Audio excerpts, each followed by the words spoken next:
begins.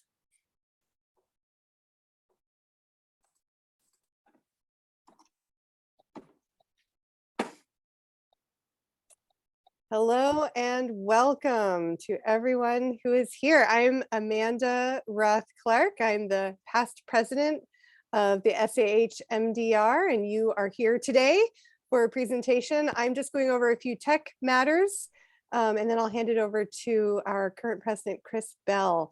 We are recording today, so make sure that you keep your mic and camera off. That would be lovely, except for our presenters, of course.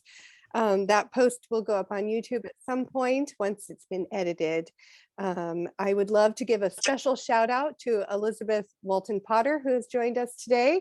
And so we are happy to see her in this great audience.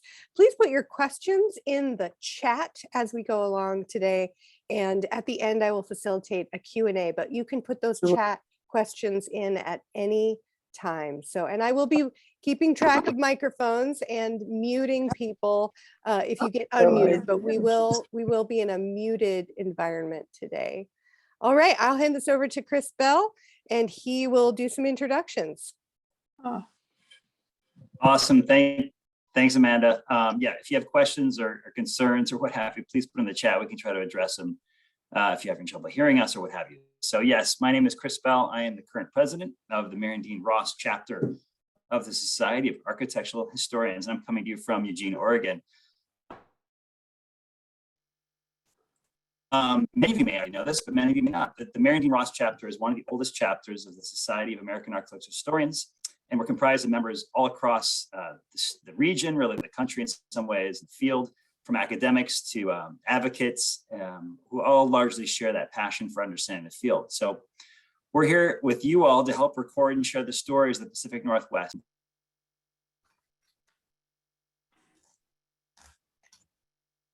Am I muted now? I was unmuted. Okay, so carrying on, this is hopefully one of the first of many SAH MDR web-based talks on the subjects germane to the Pacific Northwest and the built environment. So really excited to have everyone here today. It'd be awesome. I'm just going to briefly introduce the rest of the executive board. So with me and carrying on the mantle of SAH MDR is our vice president and really the prime actor in bringing this event to you today. That is Jenny Pace, and she is in Vancouver, BC. Our treasurer is Tim Askin, formerly of the Pacific Northwest, but currently keeping things historic in the city of Milwaukee, Wisconsin. Our secretary, the person with whom you may likely have heard the most from, and who wears so many hats it makes Bartholomew Cubbins, those of you that read Dr. Seuss, vintage Dr. Seuss, seem like an underachiever. This is Asha Miranda of Tigard, Oregon. And lastly, our ex-president, but hardly an ex, Amanda Clark out of Eastern Washington, who continues to provide the feedback and frankly, institutional memory that we really need. And that rounds out our executive committee that has helped Daniel, our esteemed speaker and Potter Award winner, put this event together. So with that, I will pass it along to Jenny, my vice president, to do a land acknowledgement and introduce Daniel. Thank you. Good morning, everyone. I'm beaming in from the east side of Vancouver, BC's Chinatown, just a block off of Hastings Street, an area that's rich with a concentration of historic theaters. I'm happy to share that two of my personal favorites in Chinatown, the Fortune Sound Club and the Rickshaw, have survived COVID and just recently returned to operations. Please continue to share your own local favorite theaters. We invite you to do that here and now if you'd like. Just throw something in the chat to tell us where you are, where you're coming from, what's a local theater that's close to you, or maybe an all-time favorite anywhere throughout the region. And then if you want, even after the program, post your own personal Instagram handle and use the hashtag PackNWTheaters. So we begin now by acknowledging the indigenous peoples of all the lands on which we reside, we collectively reside, work and gather as we are doing today. From the coast to the mountains to the desert and prairies, we acknowledge the traditional, ancestral, unceded, and treaty territories of the Native American, First Nations, Métis, Inuit, and urban indigenous peoples of these lands. This reaffirms our responsibility and commitment to the ongoing, both personal and institutional, of listening, truth-telling, service exchange, and collaboration. The long-running Elizabeth Walton Potter Research Award is one pillar of supporting the chapter's mission to further and critical investigation of the region's built environments, including public decisions and resource allotments in preservation. Now, please join me in welcoming our 2021 award winner, Daniel Ronan, who, as you will see, is an avid researcher, facilitator who centers people, connections, and relationships. In the design and execution of his project titled Center Stage, Barriers and Opportunities of Historic Theater Preservation in Washington State, he drew in a wealth of experience across municipal and state governments and arts and culture nonprofits, including Ecomos US. A hearty welcome, Dan, and now over to you. Thank you so much for the introduction, Jenny. Really appreciate it. And I'm so pleased to be here today with the SAH MDR chapter and all of our architectural enthusiasts, fans, academics, and even laymen who like the built environment. Really excited to have you here today. And really would like to thank you for paying attention to the built environment, because it's definitely something near and dear to my heart. And I wanted to start off echoing what Jenny said about our hashtags for this afternoon, which we're trying as a generative exercise to really showcase the historic theaters across Washington State and farther afield. So Idaho, British Columbia, Oregon. But hey, if you want to post photos of theaters outside of that area, you're more than welcome. This here is the Lincoln Theater in Mount Vernon, Washington, who had sent in some photos before. So very excited to have that participation, and hope to continue this after the presentation today. First off, before I introduce our speakers today, who will be taking part in a conversation, I wanted to just briefly talk about the context of my research, which included 3 field trips across Washington State in the summers of 2001 and 2002, speaking with advocates in historic preservation across the state of Washington, as evidenced here. The Potter Award went towards a lot of these expenses for this trip, including Amtrak tickets across Washington State, the recording equipment, as well as some of the hotel expenses that I incurred during my travels. I'm indebted to the chapter of SAH here in the Pacific Northwest. I'm actually calling today from Austin, Texas, but I am a native of Portland, Oregon. So, really happy to be with my people today. And really excited to, if from afar, contribute to the broader conversation of historic preservation of historic theaters.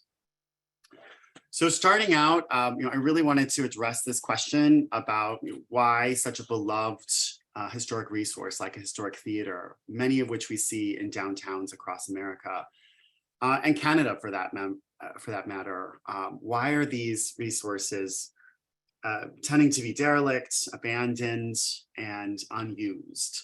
And I think a lot of us know the obvious, right? So these market conditions,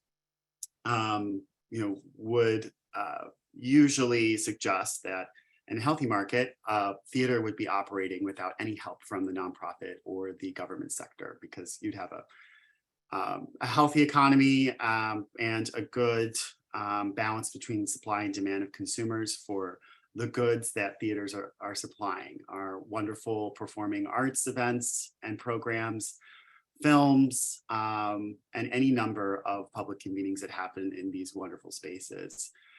What's obvious, though, is that market conditions across the state of Washington and across the country and Canada, they're not optimal. So this report was really a generative exercise that sought to really pinpoint what the exact barriers are to optimal market conditions of historic theaters.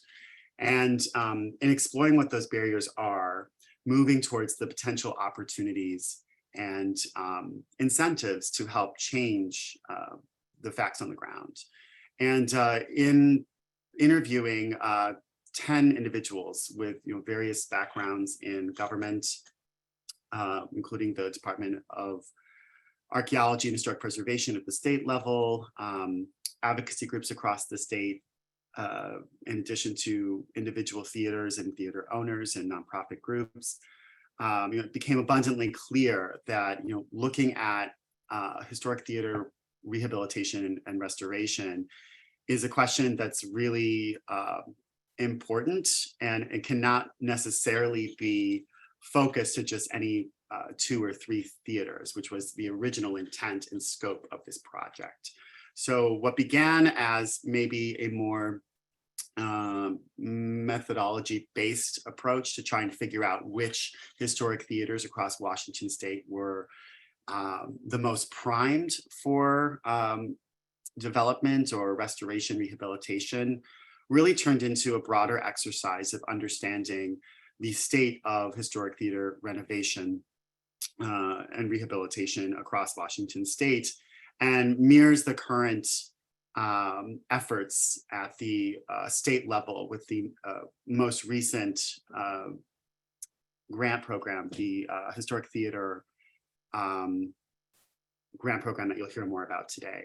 So moving onward, I just wanted to showcase the Historic Theater grant program that we'll be hearing about later today, but also some of the concepts, some of the frames of thinking that this report seeks to cover. So this idea of this urban theater and a rural theater or smaller town theater.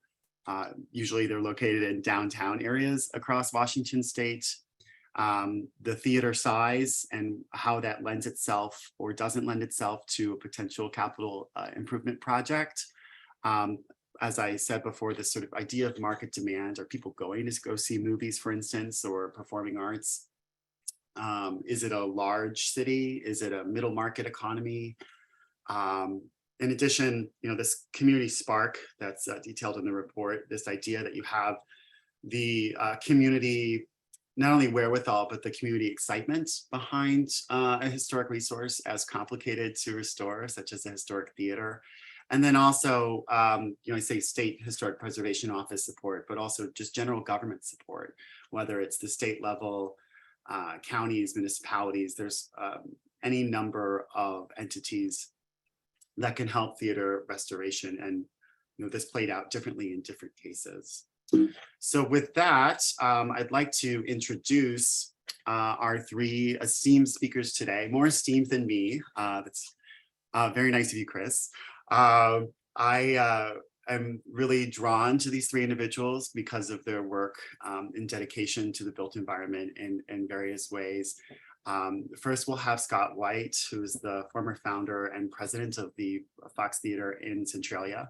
And it's theater with RE at the end. So for our Canadian folks, +1 point.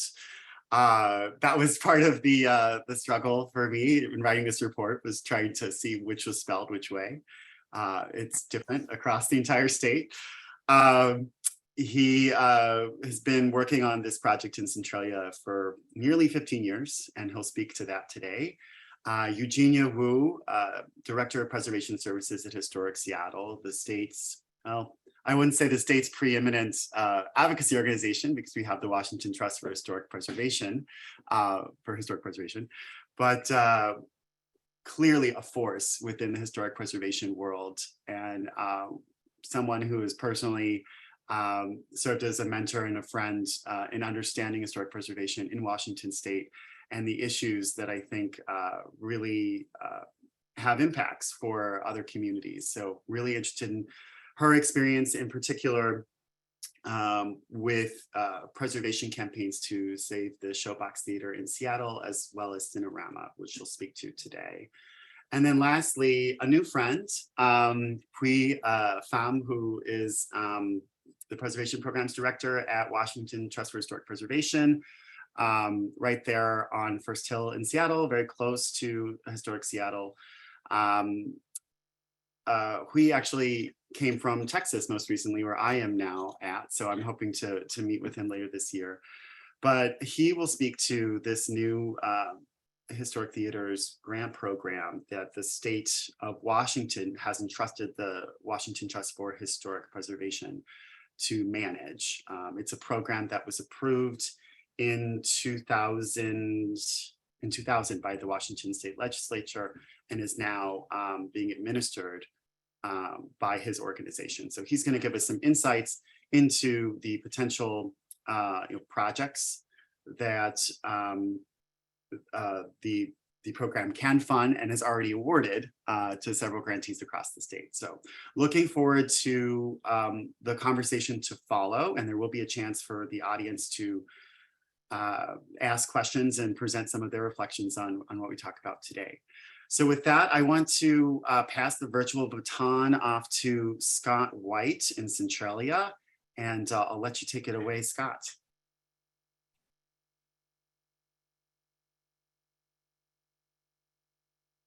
And you want to unmute too. Thank you, Daniel. And I want to make sure that people can hear and see me. And with a thumbs up, thank you.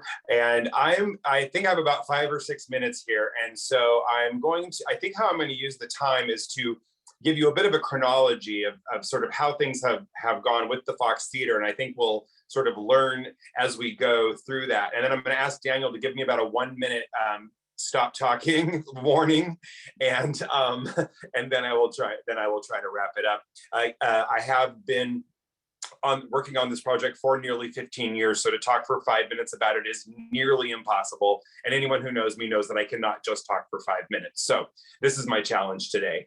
My name is Scott White. I am a former theater performer, choreographer, director. Worked from the time I was a child, really, until I was in my late 30s. And something that I found missing where I had progressed to a corporate theater job in Toronto, what I found missing in my life was any connection to a community. You know, Toronto was just a bunch of not even historic buildings, new buildings, lots of concrete, and lots of people who were just that I was not connected to unless it was through work. And so I actually made this intentional choice to move to my hometown of Centralia, Washington, to leave the job that I had, to leave my career, and embark on restoring the Fox Theater. It sounded like a great idea in 2008. It was about 15 years ago this month that I first walked into the theater. A previous nonprofit had failed in their restoration efforts. The city was buying the building back, and I walked into the theater and I was just overwhelmed with the sense that this is something that I could do, that something that I could contribute, and something that might be meaningful in my life. And that's what brought me back to Centralia in 2008.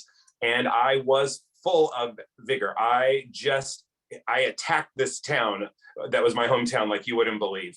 And I set up shop kitty corner to the theater at this great little coffee shop, and I basically turned it into my office. People used to call there all the time looking for me and annoy the people at the coffee shop. And I would have breakfast, lunch, and dinner there every day. And I would just talk to anyone who I could get to sit and listen to me about the Fox Theater. And most everyone's reaction to restoring the Fox Theater was good luck with that. But I knew it was a series of conversations that were going to have to take place to get to where we needed to get to. So I'm going to sort of give you the chronology of what happened, almost like a series of camera images that just sort of whip by very quickly. And I'm going to intentionally speak quickly, which I do anyway. So I came home, I started having these meetings with people. I realized very early on, with the help of the local economic development director, that I had to create a nonprofit. I actually thought I was going to buy this theater and restore it. The best advice I've ever been given was to not do that. By the people who own the city. So I began the process of establishing a nonprofit. We became a nonprofit in 2009. And during that process, something happened in the fall of 2008, about 3 weeks after our first public event. And it started with an R, and it's called the Recession. And I could not get anyone to be interested in any aspect of funding the Fox Theater restoration, but it did not deter us. What we decided to do was to rather than take the theater in one giant restoration effort, which was going to be about $7 million after we had used the consultants that had done the Fox Theater in Spokane. We'd used them to estimate. We realized we needed to take it one project at a time, and we decided we would start with the marquee. It had a 1950s that had been updated in the 80s and had been destroyed in the 90s marquee. And so we decided, let's go back to a replica of the original 1930 marquee. And so that is what we embarked on in 2009. Fast forward to very little fundraising, lots of community events once we got the theater cleaned up. And we were able to put the first part of the blade sign up in 2012. We were able to put up the lower awning part of the marquee in 2013. And that is what launched the Fox Theater restoration with the community.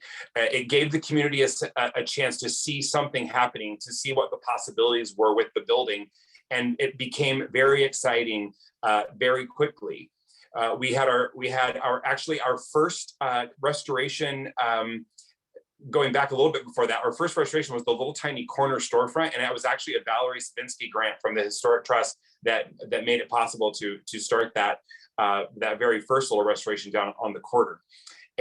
But once the marquee went up, we started to just get so much attention we couldn't really keep up with it. The Rotary Club adopted us and did a big tri-club fundraiser. We were able to start restoring the mezzanine lobby and the bathrooms upstairs, and little by little we were making progress up until about 2016, when we actually were granted our first major funding. So hear it, 2016, that was 8 years after I moved home. We got our first major funding, and it came from TransAlta, who is the coal mine operation in Centralia that's transitioning out of coal mining, and also from a state capital grant, a small grant. We took that money and we put a new HVAC system on, we put a new roof on the building, and we were going like gangbusters.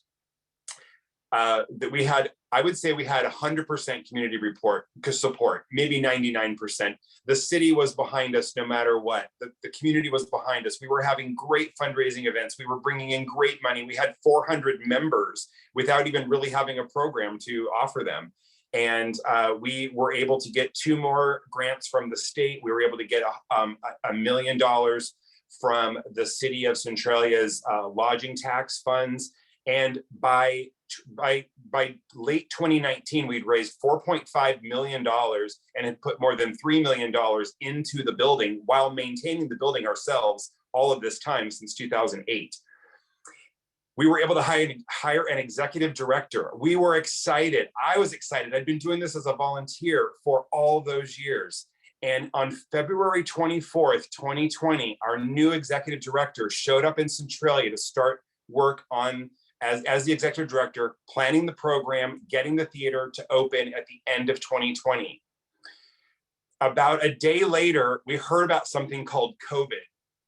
And within 2 weeks, I think it was March 16th, if you all remember, we were completely shut down and we could not even go into the building. By the time COVID had progressed through the summer, we had lost all of our contractors. We had spent down the money that we had, and the environment for all the fundraising we were going to do, the final capital campaign, had completely dried up, and it felt like we were back in 2008 all over again.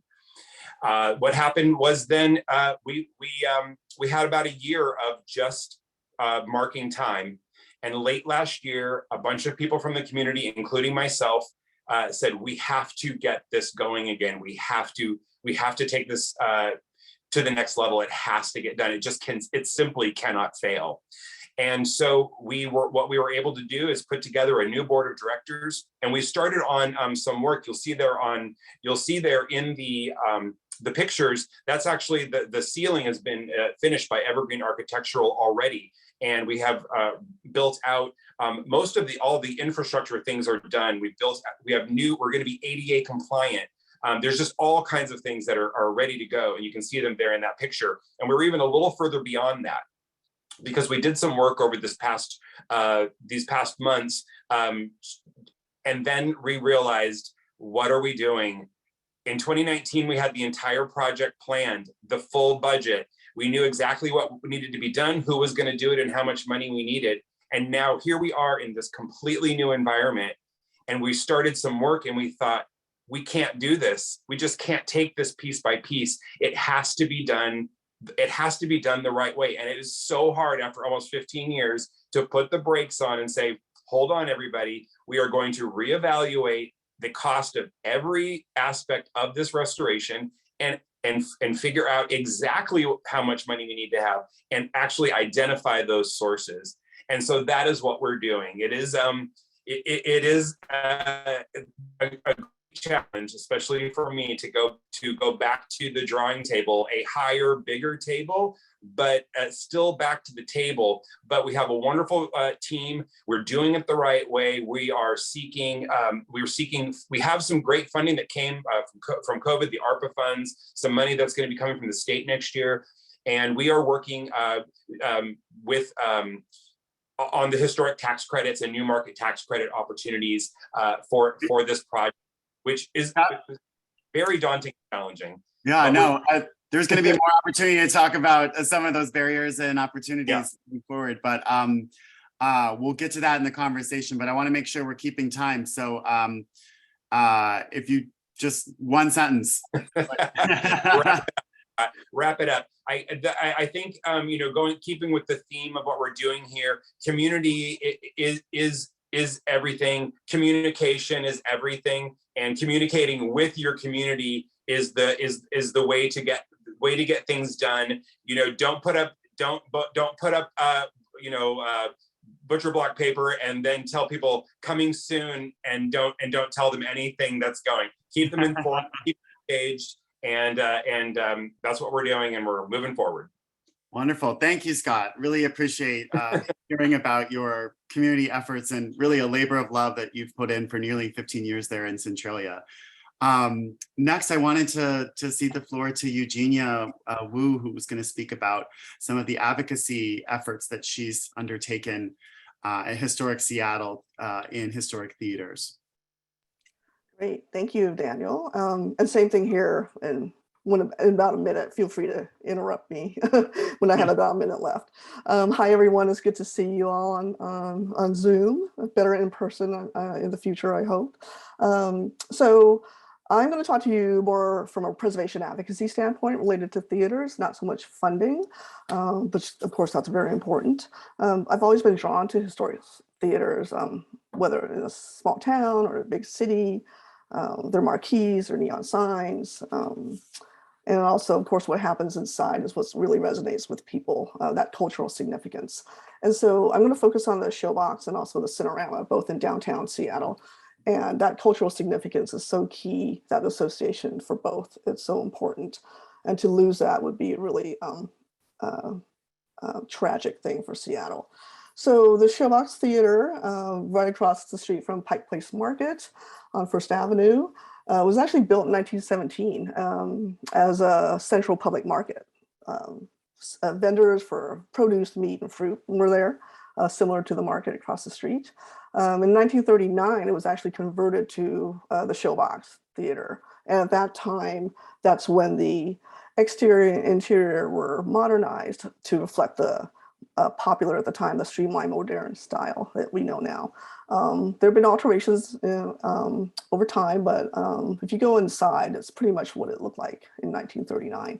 And so, but the significance is really associated, like I said, with the cultural aspects of the building. And what happened is, over the decades, you've had these amazing world-renowned acts like Duke Ellington, Louis Armstrong, punk bands, and all the way through, until the pandemic kind of closed this down, along with other theaters, performance spaces. And so what happened in 2018, it was a fully functioning venue. It wasn't vacant, it wasn't deteriorated. The owner of the building is different from the owner of the Showbox. And so that's a key thing to know. Announced that they were going to sell to a big developer from Vancouver, BC. who shall remain nameless. And so they wanted to purchase the property, demolish it, and build a 44-story high-rise residential tower. And so that news just came out of the blue, and it really galvanized not just preservationists, but really the whole community of musicians, performers, bands, anyone who loves music. It just, people really came together. There was a petition on change.org, and a lot of folks who really, haven't really been engaged in preservation before, they immediately learned sort of what can historic preservation do to save the showbox. And so Historic Seattle has been on the front lines of that since 2018. In Seattle, landmark designation does not require owner consent. And so we knew that the owner was going to submit their own nomination, because they wanted landmark status, but because they wanted to argue against designation. And so we call these anti or negative nominations. And so Historic Seattle, we decided that we wanted to be the applicant instead. And so we retained the services of Northwest Vernacular, and they pulled together a landmark nomination in 10 days. And so those of you who have experience doing these things, you know how almost impossible that is. And so they managed to do it. And we got it in. It was all on the down low, and we didn't let people know. And then we literally submitted it, and then that became big news. And so that was in 2018. In 2019, the Landmarks Preservation Board voted unanimously to nominate and designate the showbox. And that, I skipped through a whole bunch of things. I've actually talked to a class at U of O once about the showbox, like in an hour. So you're getting the very condensed version. Where we are now, and in the meantime, we also tried to acquire the showbox, because people say, well, why don't you buy it? Like, it's easy to do so. Well, the owner wants $40 million. That's just not going to happen, because that's what the developer was willing to pay. And so we partnered with Seattle Theater Group, STG, to make an offer, which was not declined, but it was not accepted either. It's just sort of hanging there for a couple of years now. And so in the meantime, we are trying to convince the Landmarks Board to place controls on the property, and that's the piece in the landmark designation process. The controls protect the property, and the owners arguing against controls, because they're saying that if controls are placed on the property, then they will not realize their reasonable economic return. And we're arguing the opposite. So right now, it's just been negotiations between the city and the owner that keeps extending. It'll be extended at least into next year. We have our attorney and appraisers working with us. And so we believe that there is reasonable economic return for the property as it functions now. And so it's going to be a battle. We'll see what the Landmarks Board decides, hopefully next year. And then ultimately, we think whichever way it goes, it'll end up as an appeal to the city hearing examiner. Eugenia, you have about 1 minute left if you want to talk about the Cinerama. Okay. Okay. And so that's sort of where that is. The Cinerama, very quickly, less history on that in terms of the advocacy. It was doing fine, up until the pandemic. It actually was closed right before the pandemic because they were going to do renovations. And then with the pandemic, we found out that it was just closed, period. It never reopened. And this is owned by Vulcan, which is Paul Allen, who died in 2018. This was sort of a pet project of his. He saved it and restored it. It's a great place to go see movies, of course. And so it's been vacant, and it's our understanding that Vulcan plans to sell the property. Again, it's also zoned in a high rise of over 40 plus stories. And so we would like to see this sold to someone else to just reopen and operate it as it always has been. It's in really good condition, state-of-the-art equipment. There's really, it can just open and we would love to be able to see movies there again. So Historic Seattle, I can't talk about a lot of the strategy with advocacy right now because it's currently happening, and so it's not something I can really share. But we're working on something with some partners, and so we're hoping that we're successful in this. A landmark nomination was submitted about 2008 from the city, and shout out to Mimi Sheridan. She actually did the nomination for the city, but it was not designated. So we don't know what might happen next on that front. But so this is a very hot issue currently. And there is also a petition that someone created that you can sign if you wish. But more on this, so stay tuned. But I just wanted to kind of highlight this one as sort of a current issue.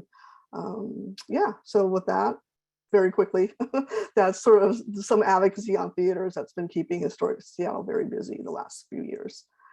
Thank you. Thank you, Eugenia. And you know what we've seen from our past two speakers is this idea that historic theaters connect various sized communities across the state. So from a smaller town like Centralia to a large metropolis like Seattle, people love their theaters and they get very passionate about them. So I'm hoping that we can help us place this in a broader statewide context and talk more about the Historic Theater Grant Program and any other takeaways that he's found from his work. Yeah, thanks, Daniel. And thank you, Scott and Eugenia, for sharing your space with me. I'm coming in from it from a advocacy and administration standpoint, where the rest of you who are watching this might come from a architectural or historic research. And that's a really fun way to connect this important work that we're all doing together in different ways. So the Department of Archaeology and Historic Preservation's Historic Theater Capital Grant Improvement Program really starts back in an earlier study in 2008, in which they commissioned a report done by Artifacts Consulting to look at 80 historic theaters across the state. And at that time, they already found that there was over $40 million worth of deferred maintenance work needed to be done to the theaters in order to see it last longer into the future. So thinking back to 2008, there was already concerns about theater preservation, but there just wasn't enough either attention or a fire under their butts to really prioritize the work at the time. And of course, including inflation and through the pandemic, it was at that time when we saw that we really needed to take care of these theaters, especially as they were losing operation funds and community support just simply because we weren't allowed to gather there. That at that time, in late 2019, early 2020 is when the State Department, with support from the Washington Trust, began to develop this grant program to add to their existing historic barns, cemeteries, courthouses, capital improvement grants that are provided each biennium to all kinds of people working on their properties throughout the state. So in 2021, for the 21-23 biennium, the state was allocated $300,000 of grants to give out. Obviously, $300,000 is very different from the $40 million that the state really needs. But of course, that takes a lot of work, and we would need to reach out to every single of those 80 historic theaters to see if they're even still running, even still being paid attention to, or if there's a long-term preservation and development plan for those theaters. But it was a pilot project to be added to the state's total capital grant improvement fund. So at that time, we were able to fund 7 theaters, and the 7 are scattered on the screen right now. And one of the mantras that I found for me personally, joining into this theater program and managing it, was that while we know the fun and exciting parts of preservation work, like marquees and stages and reconfiguring balconies or historic windows or box offices and ticket booths and historic facades, the work that you'll find the program funding, we would call more important work, because it doesn't matter how nice the marquee is glowing if there's roof leaks, or there are seating missing, or the stage is collapsing, or there's no certificate of occupancy because the balcony is unsafe, or all kinds of structural things. So thanks to Daniel, I put together these 2 slides that he'll toggle back and forth to show the difference between the work that is in our pitch package to the state legislature versus some of the marketing materials that you might see any theater provide in a grant application, or even on our own website when we're saying, look at all of this great work that we're providing to these beautiful theaters. But in reality, it's the not so great looking work that really needs to be taken care of first. So let me just go down the list of the grantees that we're looking to support this year, scattered across the state. So the first being Columbia Theater in Longview in Cowlitz County. They're looking to do exterior wall and floor tile work. Then 7th Street Theater in Hoquiam in Grays Harbor County. They're updating their bulb lights to LED to enhance their auditorium. And while that might seem like a vanity upgrade or technological upgrade, even that simple upgrade speaks to the need for fire safety, electrical safety, because if those bulbs or wiring, those outdated systems go out, it's not just, oh, well, we wanted fancier, easier maintenance lights. It's no, like, these are still required improvements, looking for the 20-year, 30-year, 100-year preservation of these sites. The next, we have Building 47 Theater at Naval Air Station, now known as Magnuson Park in Seattle. They're looking to do re-roofing, basement, foundation, and balcony. That is a theater in your upper right, which is, not typical to the rest of the downtown historic Main Street theaters that you might see from the 1910s to 1930s. That is a naval station theater, but it's still eligible and historic nonetheless. Then we have North Bend Theater in King County, and they're looking to do egress repairs to their front, back, and side doors. OMAC Theater in Okanagan County in the central of our state, looking to do roof repairs and the underside ceiling of their exterior awning and box office. Then Lincoln Theater in Mount Vernon in Skagit County, looking to do HVAC, electrical, and concessions. And I know that the theater owner is in the chat right now, and of course, Damon supplied those earlier slides of Lincoln Theater. Obviously, a great steward to it. I'm glad to see you here today. And then Garland Theater in Spokane, looking to do full electrical rewiring and also making their restrooms more accessible. Right now, it's in a teeny tiny acute angle corner that's definitely not accessible by wheelchair or someone who needs a wider space, making the turns into those restrooms. And what I've been saying during the committee review of these theater grant applications is that, we know that these aren't necessarily like the premier or front cover repairs and projects that we want to highlight. But like I said, they're the most important right now, because if we don't address them, then the marquee isn't going to be important. The stage and the lighting and the velvet seats aren't going to be there either in the next few years, right? So one of the things that the grant program in our pitch to the state legislature at the time was that out of those 80 historic theaters, 25% of them were found in communities of less than, with a population of less than 5,000. So these theaters are also gathering spaces for these local communities. That's kind of different in what we see in large metropolitans, where there's more contemporary theaters, movie screens and whatnot. These theaters not only serve as stage and movie productions, but also, where is the school graduation going to be? Where's the orchestra going to play? Where are local bands going to play? And local civic theater productions. This is just one source of funding that the Washington Trust is grateful for being able to manage on behalf of the State Department. But we also looked at the Third Places Grant Program facilitated by the National Park Service and Historic Preservation Fund, which we also have to advocate for every year. Out of the 14 grantees that we were able to give to the Third Place Fund, which supports community gathering spaces, 3 of those were already theaters, and theaters who could not wait another year or another grant cycle for the historic theater grant program. They needed that before, and sometimes there's even overlap. So the 7th Street Theater in Hoquiam was also a 3rd place grant recipient, which speaks to both the priorities, the phasing, and the multitude of works that these theaters need. And similarly, we have our smaller grant programs like the Savinsky grant, which the 7th Street Theater and the Fox Theater were featured in before.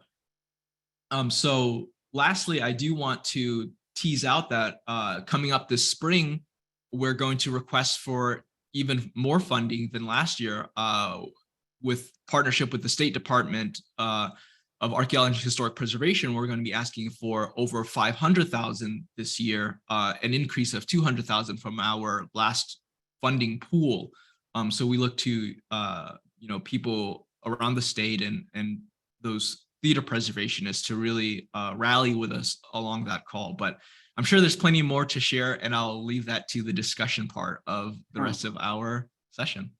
Thank you, Hui, and thanks to all of our speakers who've really brought, I think, the project-specific knowledge, the advocacy need, as well as the resource side of the equation in this conversation. I think for the next 10 or 15 minutes, if we can maybe talk among ourselves, and then we'll start to open it up to audience questions. But I wanted to pitch, Hui, what you just said regarding historic theaters being a gathering space, applying for these 3rd place grants, 3rd space grants, gets to this idea of the power of nostalgia and how nostalgia can really bring out so much in people to really advocate for historic theaters across the state. I wanted to pitch maybe this question of nostalgia in helping the public see the benefit of these places and how we capitalize on that as advocates for historic theaters. So someone would like to take that question.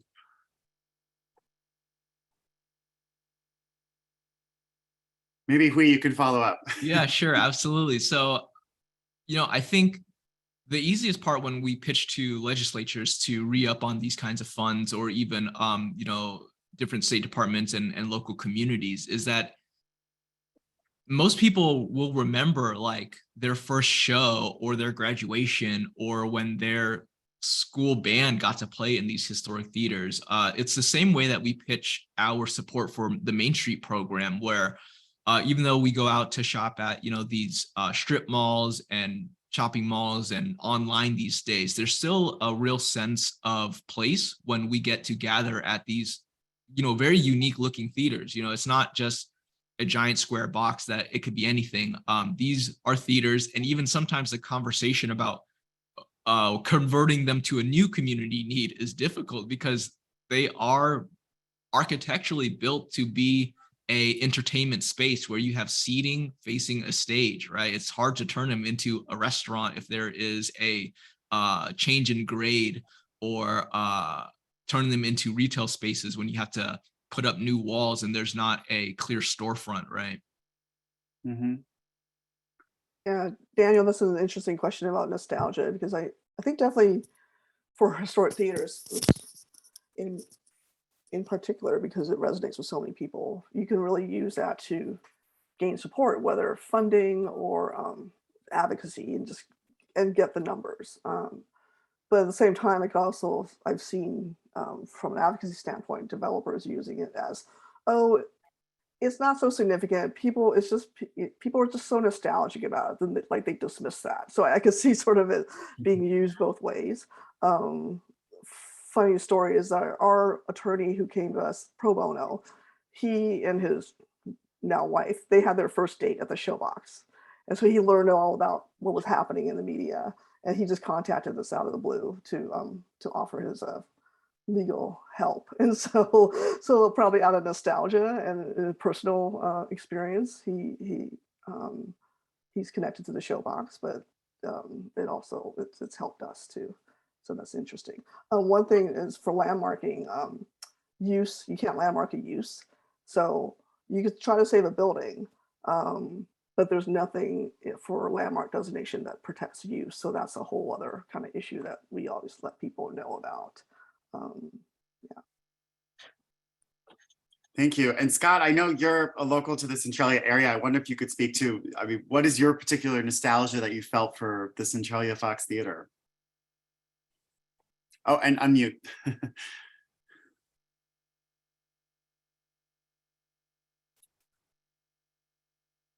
There we go. I think it's at the bottom.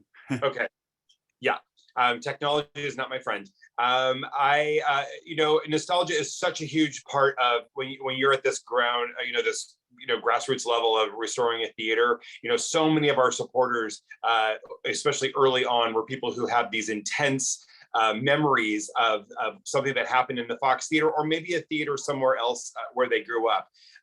But people of a certain generation, I mean, that was a very pivotal part of their life, were these theaters. And our first event that we did back in 2008, we called it a memories event. And we invited the community to come to the theater, bring bring news clippings, bring pictures, anything that had to do with the Fox Theater. And we got the most interesting, crazy, amazing things. A woman who'd been married on the stage in 1939 and broadcast on the radio because her husband worked at the local radio station. And I mean, just incredible things like that. And so many, and one thing I wanted to say about that was, so that group of donors and supporters, unfortunately, we're losing them. Many of my early supporters in 2008, 9, 10 are no longer with us, or no longer able to be active and support. And so part of our challenge is getting people under the age, let's say, of 40 or under 30 to have the same kind of spark when they walk into this place. And I'll never forget a little girl who walked in on one of our movie nights, our old movie nights, and she said to her mom with just the widest eyes, and she said, "Mom, what is this place?" And she just knew it was special without having to be told. So you've got to get them in the theater. You've just got to get young people in the theater and get them engaged, or else we don't really have a future, because old people like me aren't going to be here forever.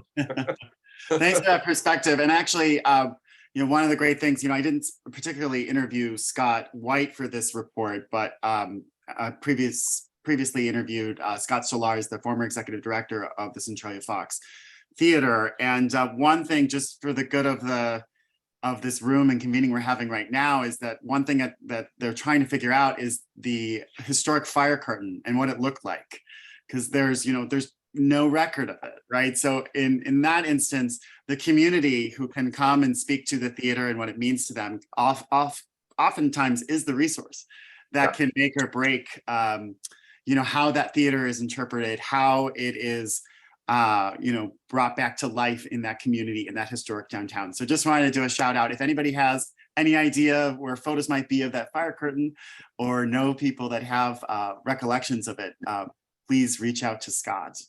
Another question that I thought I might bring up, I mean, here on this slide in front of us, we have seven, right? 2, 3, I guess, seven examples of, different theaters across the state of Washington. When looking at these theaters, we often, they're very similar when it comes to how they're built. A lot of them have proscenium arches, the arches above the stage. A lot of them have balconies, many of which were later partitioned to create 3 screens to help build earned revenue. And actually that's the case in the Centralia Fox case as well. Are there sort of, noting these architectural similarities across theaters around the state, what could be said from an advocacy standpoint or a community building standpoint that could be a similar tactic or strategy to employ in each one of these individual theaters? And what are some ideas maybe that we can start the conversation with?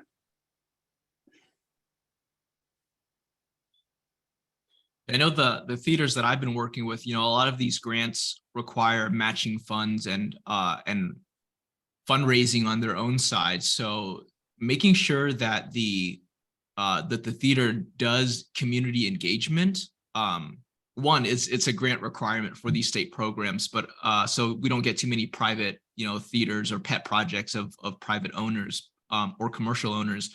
But what we do see is like people, just as Scott said, inviting out those small, more intimate community events, whether it's, come and share your memories of the theaters, or displaying old movies from their childhood or from their adolescence growing up. If that legislature that Eugenia mentioned, or maybe it was your lawyer, if there was like a legislature who had like their first date there, you could ask them like, hey, what movie were you playing? And then play that movie and really pitch it to them personally, right? There's different strategies here, but the nature of theaters is that those are very intimate, personalized venue spaces, and even each one of them, they look different, and you can tell that the theater was built to be a theater in a lot of cases, whereas other resources, it's harder to make a pitch for saving a like a warehouse or other industrial spaces, or even common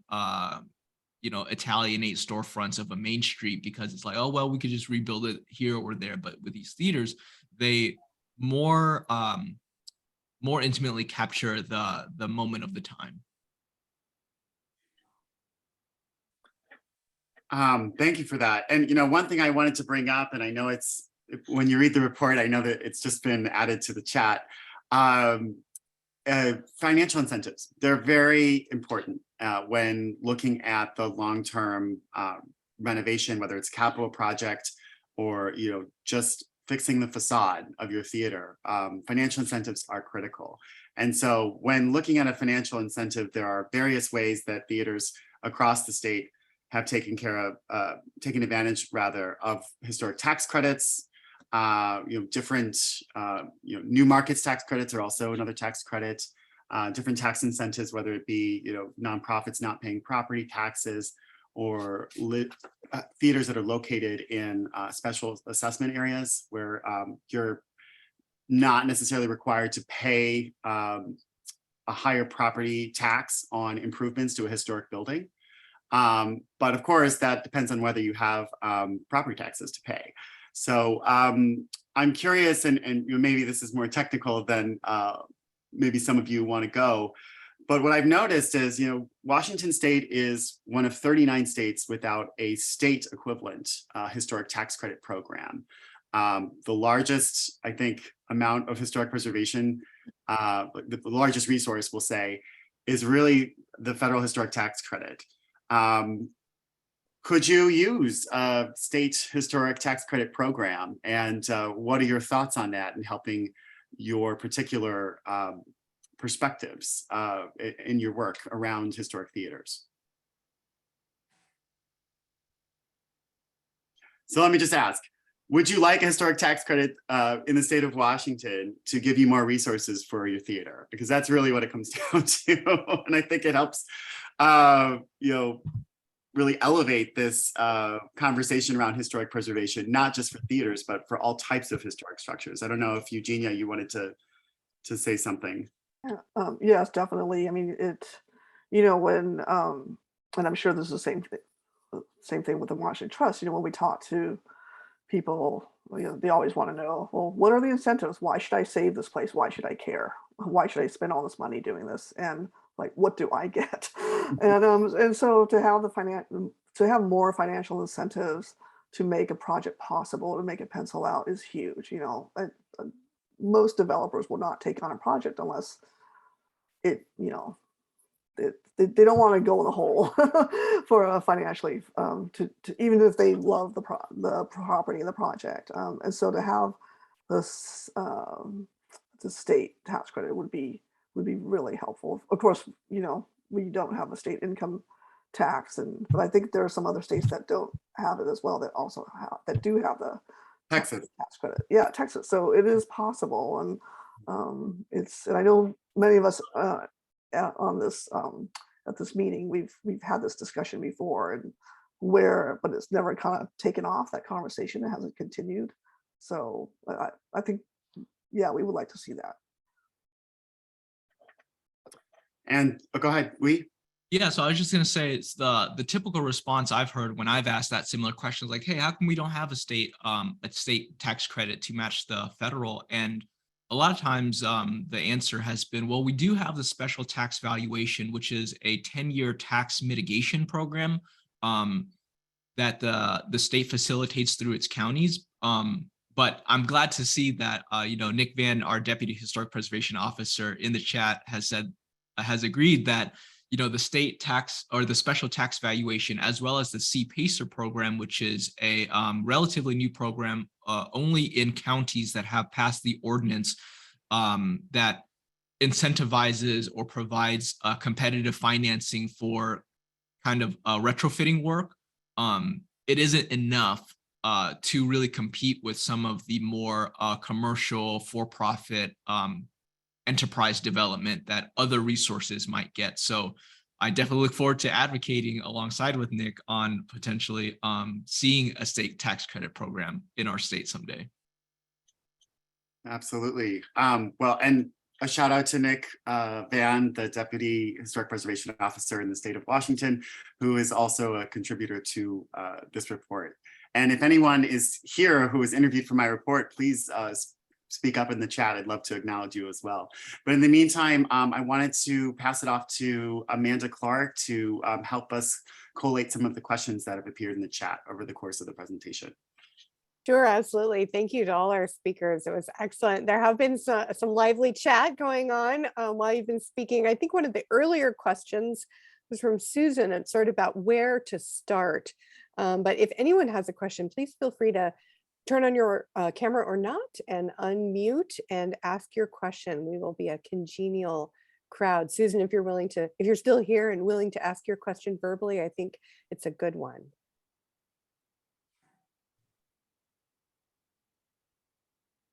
Sorry about that. Can you hear me? Yes. Okay.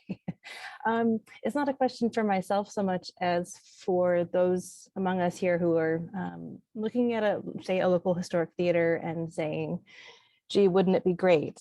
This building needs a lot of work, but where do people start?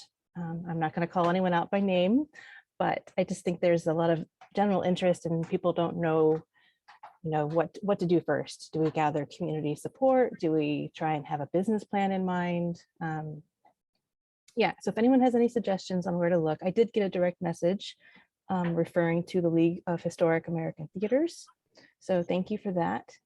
But yeah, this is just kind of a general discussion question that I wanted to put out there. Thank you. Yeah, thank you, Susan. Today. Yeah, Daniel, Hui, Scott, Eugenia, thoughts on that? I guess I could jump in on that one. I don't think there's a wrong place to start or a right place to start. I'll go back to community and communication. Find the people who are passionate about the building or about the resource, and then start to involve as many people as you can think that might have a stake. Make sure the owner of the building, in our case, the city of Centralia, make sure you've got somebody from your county and your local historic society and your schools and your college and all that. And it's really just a very long process of many conversations and just building basically a new community around that, around the advocacy for that building. And then from there, start to create strategies and all that, how to go forward. But you just got to start talking to people. Yeah, I would add that a unique thing about theaters is because of such a public amenity and a public resource that don't hesitate to approach the city or the county that you're in, because sometimes even some of our grantees are city owned, and then they lease it out to a nonprofit or a operating group that puts on the productions and manages the property, but the city owns it themselves. So there's definitely different models, and I definitely applaud Scott for taking on the nonprofit model. That's certainly scary, but being able to own it directly also helps. So there's a few different ways to approach acquisition, whether it's city owned, nonprofit owned, or if you're able to find private development partners or consider looking into a community fund. There's definitely different ways. And for those that have heard of the League of Historic American Theaters, I know they're a great resource. Ken Stein is actually the president and CEO. He lives in Austin, Texas. This is my email. If you would like a formal introduction, I'm happy to make one, but always willing to help historic theaters wherever they may be across the US and even Canada. So is there another question, Amanda? Yeah, anyone's welcome to jump in. Otherwise, I am going to pick on one more. Earlier in the presentation, right at the beginning, Leslie Young posted a comment in the chat, which I thought was really interesting. And Leslie, I was curious if you wanted to follow up with a question. You were talking around a little bit the Rex Theater in South Yakima, and I think it raises some interesting ideas. And so if you're willing to pose a question to our speakers, I think it'd be really interesting. Well, thank you. I appreciate that. I have so many, so I don't want to take up too much time, but the theater, so this has been an interest of mine. I've lived in the neighborhood for 20 years. It has been deteriorating before my eyes that entire time. Was purchased by a speculative real estate investors in Seattle, and it has continued to deteriorate. The original marquee is now gone. There were pigeons living in it. Anyhow, I don't want to go on too much about that, but I think my first question may have already been answered. And there's a fellow business owner, neighborhood person on this Zoom, and I think we've been talking about forming a meeting, starting a meeting just to gather community interest, and we already have some.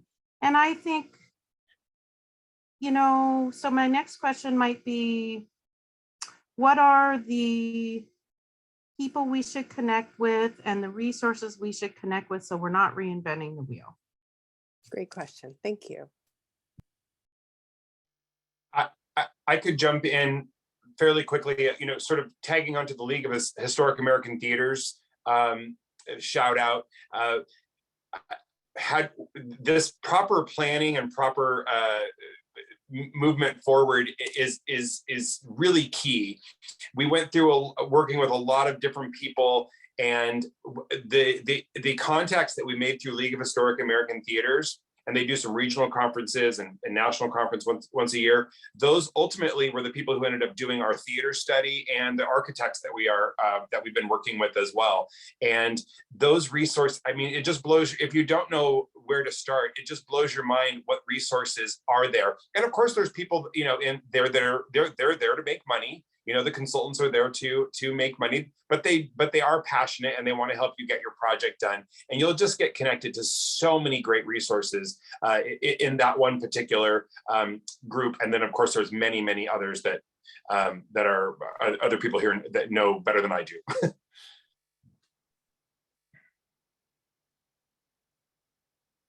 Is there one more question maybe, Amanda? Yeah, Chris Bell, did you want to pose your question, Chris? Well, thank you. Yeah, yes and no. I mean, I think we've gotten I've gotten some good thoughts. Jenny posted a neat sort of anecdotal story about what's going on in BC, and then Eugenia, I appreciate knowing more about the Netflix. I was asking the group. I mean, just sort of the elephant in the room, like where do theaters are going from here? I mean, on the demand side. I mean, obviously the buildings are important and we want to preserve them, but is there a helpful resource out there to help theaters in their respective communities figure out how they stay viable? Maybe the best way to put it. No, that's an interesting question, sort of musing Chris too, because part of the report actually covers trends, and I mean we've all seen it, Netflix and chill, and I really take the stance that we have to move past that as a society, or we're going to continue to see these historic resources deteriorate. And date night cannot be just sitting on the couch at home. It has to be starting with dinner and then going over to the historic theater, all within a historic downtown preferably. But whatever you can do to really walk the talk. I mean, there was a theater owner that sort of tangential to this report who was very frustrated. He owns a historic theater, and he was talking about how everyone loves theaters, and they say this all the time, but you have a film and no one comes to see it, even on a Thursday night. And so part of it is you really have to make the commitment to these spaces, or else they won't be there, right? So much like any of our other assets in society, whether it's public schools, courthouses, any type of historic resource, they have to have people show up in order to be valued and continue to be used. I don't know if that answers your question, but I really think it takes individual action, and it takes maybe going a little bit out of your comfort zone and out of your way to support these resources who really need your dollars. So I don't know if anyone wants to add to that. Daniel, this is Damon Morris with the Lincoln Theater. Oh, hi. Thank you so much for placing our theater up on the site. I just want to say that it's also on us, right? As a theater, we're seeing a huge drop off in film. So one of the things that we're working on here at the Lincoln is creating events around film. So what can we do to make an event? For example, what we're seeing is that people want to come to events. People want to come to something that's special. And so we had a celebration of the Big Lebowski, for example. We call it Dude Stock. Everybody comes and dresses up as their favorite Big Lebowski character. And we serve, it's 21 and over. We serve White Russians. People have an incredible time in downtown Mount Vernon. And you just see the streets filled with dudes. I mean, it's pretty incredible. We're coming up to November, and we have an incredible operations manager. Carl had a company up in Bellingham for years around film, and he's created Noir-vember. So it's all film noir, and it's all on 35 millimeter, because we kept our 35 millimeter projectors. So we were able to get 35 millimeter film and make it a special event. Now live events are doing great. I mean, we're filling the house with music events. We're filling the house. We had Burnin' in Mount Vernon with Chris Eager, the Chris Eager band, and packed the house. Right now we have the Rocky Horror Show, and we sold out on Saturday. I mean, it's just incredible. The people are hungry to be together, but we just have to find, on our side, we have to find ways. We have to give them a reason to come together, if that makes sense. Mm-hmm. No, thank you so much for that contribution. I think it's super important that in addition to putting on films, that there are more creative ways to feature the content, to engage people, to really give them an opportunity to come together. So thank you. Well said. Well said. Does anyone we have about 3 minutes left. Does anyone have some last minute thoughts? Just one sentence. Why are historic theaters important? Let's end it there. Daniel, this is the beautiful Bing Crosby Theater, or the Bing, as it's called in Spokane on your slide. And I think we have the owner in attendance. Absolutely. Patty Dicker is a shout out to her. She was actually contributor to this report, an interviewee. So thank you so much, Patty, for coming today. Yeah, absolutely. And thank you to you speakers. It was a wonderful presentation. You've set a high bar for us. And on behalf of the whole executive committee of the board of the SHMDR, we are thrilled to have heard from you today. Jenny just tossed into the chat. Of course, we are always looking for members. Anyone can be a member. We hope to see some of you join our ranks. And of course, we are always funding the grant that Daniel benefited from, and we have now benefited from. So we are accepting contributions to keep that grant work going, the Potter Award. So thank you so much, Daniel. If you want to say one last thing, we'll all say farewell. Sure.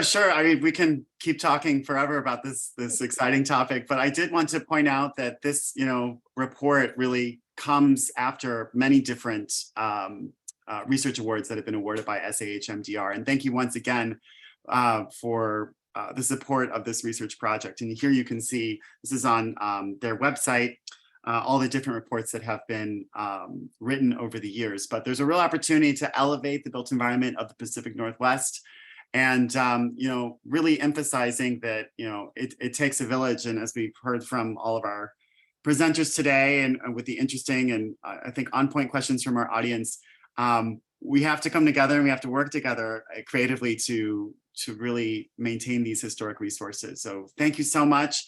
This is the website for the SAH MDR chapter.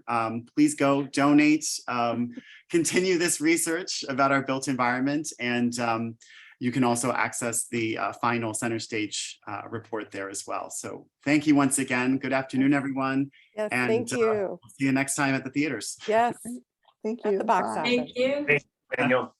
Thank All you, right. everyone. Have a good one. Bye-bye.